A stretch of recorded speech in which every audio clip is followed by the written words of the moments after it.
મિત્રો આપણે આ બે પાડિયા જોયા તો એના વિશે આ દેવાભાઈ અરે થોડી ઘણી વાતો કરીએ તો દેવાભાઈ જય શ્રી રામ. જય શ્રી રામ. તો આ બે પાડિયા કોના છે? આ બે પાડિયા અમારા મુંદવા પરિવારના છે. જે પાડિયા છે તે અમારા બાપ દાદાના છે. એમે ગાયોના વારે આવીને ખુલ્લી તલવાર લઈને યુદ્ધ લડવા ગયા અને પોતાનો જીવનો આહુત ગાયો પાસે પોતાનો જીવ આપ્યો છે.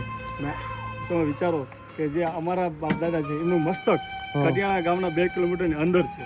અડધું શરીર છે જે કડિયાણાથી દૂર 2 કિલોમીટર બહાર રોડ ઉપર છે. એકલા ત્યારે યુદ્ધ લડવા ગયા તો સાથે ઢોલી પર ઢોલ વગાડતા વગાડતા પોતાનો જીવ આપી દે છે.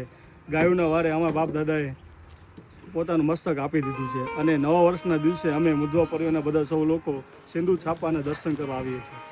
એનો મતલબ એમ કે અહીંયાથી 2 કિલોમીટર દૂર એમનું મસ્તક છે અને આ બાજુ આ ધડ છે. તો જ્યારે એ ઘટના બની હશે ત્યારે સાથે ઢોલી પણ હતો અને જેના હિસાબે બાપાનું દળ અહીંયા પડ્યું, સાથોસાથ ઢોલીએ પણ અહીંયા પોતાના પ્રાણોની આહુતિ આપી દીધી.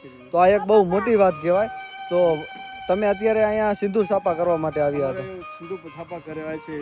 મોટી વાત એ છે કે તમે વિચારો કે મસ્તક આપણું કપાઈ ગયું હોય અને છતાંય 2 કિલોમીટર આપણું ધડ લડતા આવે એ કેવી વિશેષતા કહેવાય, કેટલી તાકાત કહેવાય તેમનામાં એ સમયના લોકો. અને અમારા માટે તો ગાયું સાચું ધન. ગાયો માટે તો અમારા બાપ દાદાએ પોતાના મસ્તક આપ્યા છે. અને અમારે બાપાને કેવું થશે કે અમે કોઈ બી પ્રસાદી કરીએ તો પહેલાં અમારે અહીંયા મસ્તકે પહેલાં પ્રસાદી કરવાની, પછી અહીંયા પ્રસાદી કે પછી બધા લોકોને પ્રસાદી અમે બાંટી શકીએ છીએ. બધાને ડાયરેક્ટ આપી શકતા નથી. પહેલાં માને બાપ મસ્તક ન દેવું પડે, પછી અડધી પ્રસાદી અહીંયા કરવી પડે છે. અમારે જેને નવા વરઘોડિયા હોય છે એમને લગ્ન થાય તેમને નિવેદ કરવા પણ આવવું પડે છે. વાહ વાહ, આ એક બહુ મોટી વાત કહેવાય મિત્રો.